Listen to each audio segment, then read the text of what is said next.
এই যে সেহরি হাতে নিয়ে এখন বসে রয়েছি, চোখটাও ঘুমে ঢুলু ঢুলু করছে। ঘুমোতে ঘুমোতে প্রায় 1টা বেজে গেছিল। আমি তোমার 3:30তে অ্যালার্ম দিয়েছিলাম যে উঠে দুটো খেয়ে ঘুমিয়ে যাব, কেননা রান্না বান্না তো করার নেই। তো 2:30টার সময় আহিল উঠলো বাথরুমে, তো আমাকে ডাকলো। তো মোবাইলে দেখে 2:30 বাজছে, তো ভাবলাম দুটো খেয়ে নেই, যা খাবো, নইলে আবার শোবো, আবার 3:30 1 ঘন্টা পর অ্যালার্ম বাজবে, আবার উঠবোই, বারবার ওঠা, ঘুমও হবে না, তো শরীর আরো বেশি খারাপ করবে। তো সেই কারণে যে বসে গেছি। আর আজকে কিছুই নেই মেনুতে, এই যে ভাত রয়েছে, এই যে একটুখানি ডিম ভাজা রয়েছে, আর একটুখানি ডাল রয়েছে। তো একা রোজা করলে, ছেলেরা করলে মনে হয় যে না রান্না করি বা এটা ওটা করি।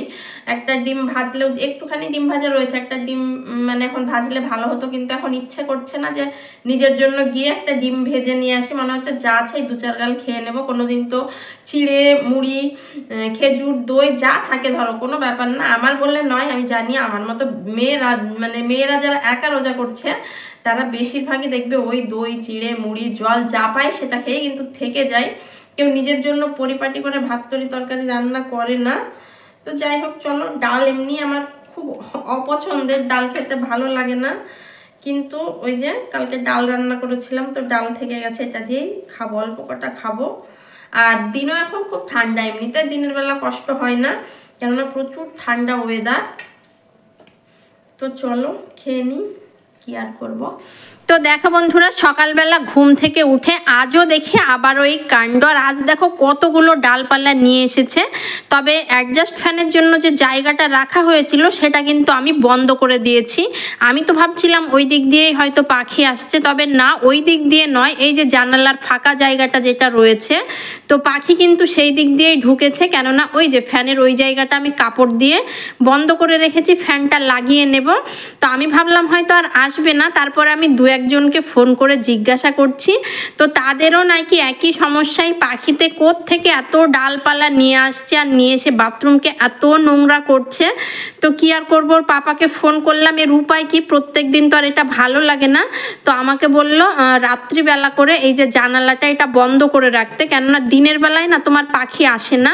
তো দিনের বেলা আমি খুলে রাখবো। আর বাথরুমটা না পুরো এভাবে লাগানো থাকলেও কেমন একটা ভ্যাপসানো গন্ধ বেরোয়। তো সেই কারণে আমি ভাবছি দিনের বেলা জানালাটাকে খুলে রাখবো, আর রাত্রে ঘুমানোর টাইমে জানালার এই কাজটাকে নামিয়ে দেব, যাতে পাখি না আসতে পারে। এই যে দেখো কত ডালপালা এনেছে, আমাদের ঘুমোতে ঘুমোতে কিন্তু রাত্রি 12টা-1টা হয়। তো তারপরে পাখি নিয়ে এসেছে সকাল 8টা পর্যন্ত, মানে সারা রাত্রিও মুখে করে এনেই গেছে, বুঝতেই পারছো। তো যাই হোক, আজকে সকালবেলা আমার ঘুম ভেঙেছে কিন্তু মাছওয়ালা দাদাটার, মানে হাঁক শুনে অনেক দিন পর আজ মাছওয়ালা দাদাটাকে দেখলাম। তো আমি এদিকে ভাবি মাঝে মাঝে যে আসে না কেন, ও এলে আমার একটু সুবিধেই হয় ধরো। তো বলছে ও নাকি আসে, মাঝখানে কিছুদিন আসেনি, তো তারপরে নাকি আসে মোটামুটি 7:30-8টা এইরকম টাইমে। আর আমি ধরো ঘুমোই ওই টাইমে, তো সেই কারণে কোনো দিনই শুনতেও পাই না বা দেখাও হয় না। তো আমি ভাবি মাছওয়ালা দাদাটা আসে না। তো যাই হোক, আহিলকে যখন স্কুলে তুলবো তখন তো 6টার দিকে উঠে যাব। তো মাছওয়ালা দাদাটাকে সেটাই বলছিলাম যে তখন উঠে যাব, তখন তোমার কাছ থেকে প্রায়ই মাছ নেওয়া হবে, তখন আর কোনো অসুবিধে হবে না। তো যাই হোক, আমি বারান্দাখানে একটুখানি বসেছিলাম, তো মাছওয়ালা দাদাটা আমাকে দেখে দাঁড়ালো, দাঁড়িয়ে ডাকলো যে মাছ দেখার জন্য। তো গেলাম, গিয়ে আমার মনের মতো মাছ পাইনি, দেখতেই পাচ্ছ এখানে কি চারাপোনা, মৃগী, রুই কি সব বলছে, তো ওরই চারাপোনা সব ছিল। আর ছোট মাছ খাওয়ার লোক নেই, আহিলের পাপা ভালোবাসে, বাট আমি আহিল আমরা দুজনাই খেতে পারি না। তো অনেক বড় মুখ করে ডাকলো, তারপরে বললো, অনেকদিন পর দেখা হলো, তো ভাবলাম নিয়ে নিই, আমরা খাবো না তো ঠিক আছে, আহিলের পাপা খাবে, আর আমি আর আহিল আমাদের ইচ্ছে হলো আমরা ভেজে খাবো, ভেজে খেতে পারি, বাট ওই ঝোল রান্না করলে না ওর কাঁটাগুলো বাছতে পারি না, এই কারণে ছোট মাছ খুব কমই নেওয়া হয়। তো দেখো মাছটাকে নিয়ে সোজা চলে এসেছি ওপরে। মাছ মাংস যত কাটা কুটি ধোয়া সব কিন্তু আমি ওপরে করি, নিচে করলে না কিচেনে কেমন একটা আমার গন্ধ মনে হয়, মাছ মাংস যাই ধুই না কেন।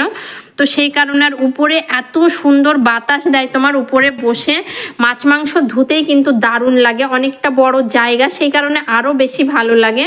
তো আজকে আর মাছ রান্না করিনি, কি রান্না করেছি সেটা তোমাদের একটুখানি পরেই দেখাচ্ছি। এখন কিন্তু ইফতারের মোটামুটি 1 ঘন্টা আগে। তো আহিল বলছে মাম্মাম তুমি তো রোজা আছো, তাহলে বেগনি পেঁয়াজি এগুলো আনবে না? ওকে কে বোঝায়? ওর পাপা তো স্কুলে, কে এনে দেবে বলো এগুলো? তো যখন এত বড় মুখ করে বলল, কিছু একটা বললে না আমি মুখে যদি বলি যে না করব না বা করে দেব না, কিন্তু আমি যতক্ষণ না সেই জিনিসটা করি আমি মন থেকে শান্তি পাই না। তো ওকে বললাম বটে যে পাপা নেই, কে নিয়ে আসবে বেগনি পেঁয়াজি, তবুও মনে হলো ছেলেটা খেতে চাইলো। তো তাড়াতাড়ি করে আবার ডাল ভিজিয়ে এইদিকে দেখো ডালের বড়া তুলেছি বেশ অনেকটা করে পেঁয়াজ দিয়ে। আর দুধটাও তোমার ইফতার খোলার মোটামুটি 2-5 মিনিট আগে দিয়ে যায়। তো তাড়াহুড়ো করে ওইদিকে দুধও জাল বসিয়ে দিয়েছে, আর এইদিকে দেখো থালা সাজিয়ে নিয়েছে আমার একার জন্য, আমি আর আহিল খাবো। ফলমূল সবই আছে ফ্রিজে, তো সেটাই কেটে নিয়েছি। এইদিকে করেছি 1 গ্লাস মতো শরবত, আর তোমার এইদিকে এই যে ডালের বড়া। তো ব্যাস এইটুকু। নিজে একা হলে এত কিছু থাল সাজাতে ইচ্ছে করে না, মনে হয় যেন অজু করে এসে যেখানে যা আছে সেই কন্টেনার থেকে দু একটা করে নিয়ে খেয়ে নেব। বাট এখন আমার সঙ্গে আহিলও কিন্তু রোজা করছে, সেই কারণে আমার ইচ্ছে না থাকলেও থালা কিন্তু সাজাতেই হচ্ছে। তো দেখো আহিল আর আমি দুজনাতে এখানে খাচ্ছি।